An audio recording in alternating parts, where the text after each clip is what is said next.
جب صلیبی افواج نے بیت المقدس پر قبضہ کر کے مسلمانوں کو ظلم و بربریت کا نشانہ بنایا تو ایک مرد مجاہد نے اس سرزمین کو آزاد کرانے کا عہد کیا۔ یہ وہ شخص تھا جس کی بہادری، انصاف اور عفو درگزر کی مثالیں نہ صرف تاریخ بلکہ دشمن بھی مانتے تھے۔ وہ مرد مجاہد اور عظیم رہنما صلاح الدین ایوبی تھا جس نے اپنی زندگی کو دین کی سربلندی اور مظلوموں کی حفاظت کے لیے وقف کر دیا۔ صلاح الدین ایوبی رحمۃ اللہ علیہ آپ ایک جنگجو ہونے کے ساتھ ساتھ خوبصورت اخلاق کے حامل بھی تھے۔ آپ کا یہ اخلاق صرف مسلمانوں تک محدود نہیں تھا بلکہ آپ کے حسن اخلاق سے آپ کے دشمن بھی متاثر تھے۔ آپ کی اسی سیرت کے حوالہ سے 5 واقعات اس ویڈیو میں بیان کیے جائیں گے۔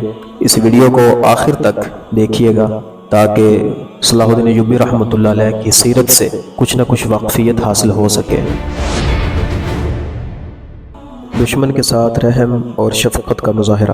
جب صلاح الدین ایوبی نے بیت المقدس کو فتح کیا تو انہیں صلیبیوں کے خلاف سخت غصہ اور بدلہ لینے کا پورا موقع ملا۔ صلیبیوں نے کئی سالوں تک بیت المقدس پر قبضہ کر کے مسلمانوں کو سخت نقصان پہنچایا تھا، مگر جب شہر ان کے قبضے میں آیا تو انہوں نے انتقام لینے کی بجائے شفقت کا مظاہرہ کیا اور عیسائی باشندوں کو امن کے ساتھ نکلنے کا موقع دیا۔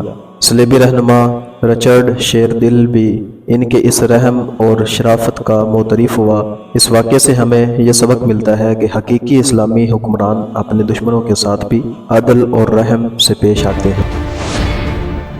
اپنے قول کا پکا ہونا اور وعدے کی پاسداری۔ ایک موقع پر صلاح الدین ایوبی کے کسی کمانڈر نے ایک عیسائی رہنما کے ساتھ وعدہ کیا کہ اسے مکمل حفاظت فراہم کی جائے گی۔ جب صلاح الدین ایوبی کو اس بات کا علم ہوا تو انہوں نے اپنے کمانڈر کو کہا کہ یہ تمہارا وعدہ ہے، تمہیں پورا کرنا ہوگا۔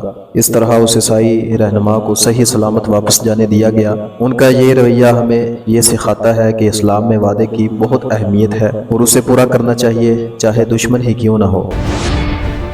اپنی قوم کی بھلائی اور وسائل کا صحیح استعمال۔ صلاح الدین ایوبی ہمیشہ مسلمانوں کے مسائل اور مشکلات کو حل کرنے میں کوشاں رہتے تھے۔ جب انہوں نے دمشق اور مصر پر حکومت کی تو انہوں نے عوام کی فلاح و بہبود کے لیے بہت سے اقدامات کیے۔ انہوں نے تعلیم اور صحت کے شعبے کو ترقی دی اور عوامی بہبود کے لیے ذرائع کا استعمال کیا۔ ان کے پاس بے شمار خزانہ تھا لیکن انہوں نے اپنے ذاتی استعمال کی بجائے اسے عوام کی خدمت میں خرچ کیا۔ ان کے اس طرز عمل سے ہمیں یہ سبق ملتا ہے کہ حکمران کو ہمیشہ اپنی قوم کے مفاد کو اولین ترجیح دینی چاہیے۔ علم سے محبت اور اہل علم کی قدر۔ صلاح الدین ایوبی علم اور علماء کی بہت عزت کرتے تھے۔ انہوں نے اپنے دربار میں علماء اور فاضل لوگوں کو بڑی عزت دی اور ان کے مشوروں کو سنا۔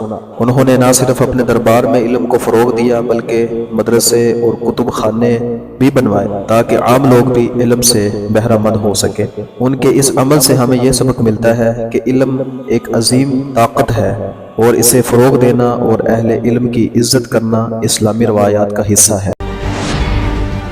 صبر اور مستقل مزاجی۔ صلاح الدین ایوبی نے اپنی زندگی میں بے شمار مشکلات اور مصائب کا سامنا کیا لیکن انہوں نے ہمیشہ صبر کا دامن تھامے رکھا اور اپنے مقصد کو نہیں چھوڑا۔ بیت المقدس کی فتح ایک طویل جد و جہد کے بعد حاصل ہوئی اور انہوں نے اس جد و جہد میں کبھی بھی ہمت نہیں ہاری۔ ان کے اس عمل سے ہمیں یہ سبق ملتا ہے کہ مشکل حالات میں بھی ہمیں صبر اور استقامت کے ساتھ آگے بڑھنا چاہیے اور اپنی منزل کو حاصل کرنے کے لیے مستقل مزاجی سے کام کرنا چاہیے۔ صلاح الدین ایوبی رحمۃ اللہ تعالی علیہ کی زندگی کے یہ واقعات ہمیں سکھاتے ہیں کہ ایک حقیقی مسلمان حکمران کو رحم دل، وعدے کی پاسداری کرنے والا، علم سے محبت کرنے والا، انصاف کرنے والا اور صبر جیسی خوبیوں سے مزین ہونا چاہیے۔ ان کی زندگی ہمیں سکھاتی ہے کہ حقیقی کامیابی انہی اصولوں پر عمل کرنے میں ہے۔ اللہ پاک ہمیں بھی عمل کی توفیق عطا فرمائے اور ہمیں بھی ان جیسا عادل حکمران نصیب فرمائے۔